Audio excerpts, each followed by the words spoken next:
Hello bachcho, let's see this question. This question says name the parts of electromagnetic spectrum which is used to treat muscular strain. Write in brief how these waves can be produced. तो यहाँ पर की concept लिखे अपन. तो यहाँ पर की concept क्या होगा आपके पास? की कॉन्सेप्ट तो होगा different waves in electromagnetic spectrum. तो आपके पास सिंपल लिख सकते हैं इलेक्ट्रोमैग्नेटिक स्पेक्ट्रम. इलेक्ट्रोमैग्नेटिक स्पेक्ट्रम तो आपका जो इलेक्ट्रोमैग्नेटिक स्पेक्ट्रम होता है बेसिकली जो सन से अपने पास हाई रेडिएशन हालांकि हाई टेम्परेचर जो रेडिएशन आती है उसका क्लासिफिकेशन कर रखा है किस प्रकार से कि सबसे पहले आपके पास रेडियो वेव्स, माइक्रोवेव्स, उसके बाद इंफ्रारेड आपके पास IR, फिर आता है आपका विजिबल पार्ट. यहाँ पर 7 कलर होते हैं अपने पास. क्या होता है? विबग्योर,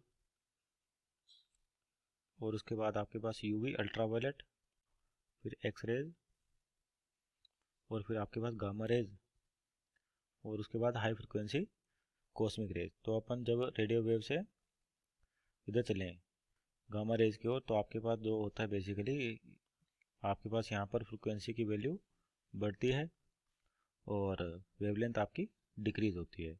तो यानी कि जैसे जैसे अपन रेडियो वेव से गामा रेज की ओर जाते रहेंगे तो आपके पास एनर्जी रेज की बढ़ती रहेगी. अब यहाँ पर पूछा है कि मस्कुलर स्ट्रेन को किस तरह से कौन सी वेव यूज़ की जाती है. तो आपके पास यहाँ देखें जो जनरली बात करते हैं विबग्योर जो विजिबल लाइट होती है अपने पास. तो इसके जस्ट पहले जो आपके पास IR infrared rays, IR infrared rays ये आपके पास यूज़ की जाती है किसके लिए? स्ट्रेन के लिए आपके पास.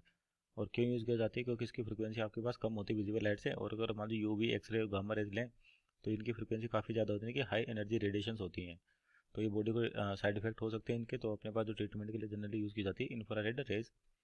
और इंफ्रारेड रेज जनरेट कैसे होती है कि कोई भी बॉडी है अगर वो हॉट बॉडीज है यानी कि उसका टेम्परेचर बढ़ाएं तो कह सकते हैं कि जो इंफ्रारेड वेव्स है वो कैसे प्रोड्यूस्ड होती हैं. तो लिख सकते हैं अपन प्रोड्यूस्ड बाय हॉट बॉडीज आपके पास. लेकिन एक पर्टिकुलर टेम्परेचर रेंज के कोरस्पॉन्डिंग, क्योंकि टेम्परेचर कोरस्पॉन्डिंग क्या होती है आपके पास वेवलेंथ मिलती है और उसके कोरस्पॉन्डिंग फ्रीक्वेंसी. जैसे आपके पास क्या होती है इंफ्रारेड रेज है, इनकी जो फ्रीक्वेंसी होती है आपके पास ये होती है 10 की पावर 10 हर्ट्ज से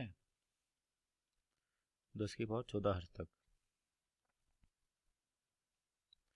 तो ये इंफ्रारेड रेज आपके पास मस्कुलर स्ट्रेन के लिए यूज़ की जाती है क्योंकि इनकी फ्रिक्वेंसी आपके पास विजिबल लाइट से कम है यानी कि इसकी एनर्जी लेस होती है. तो यानी कि आपके पास जो यूज़ होता है इनका मेडिकल फील्ड में यूज़ किया जाता है.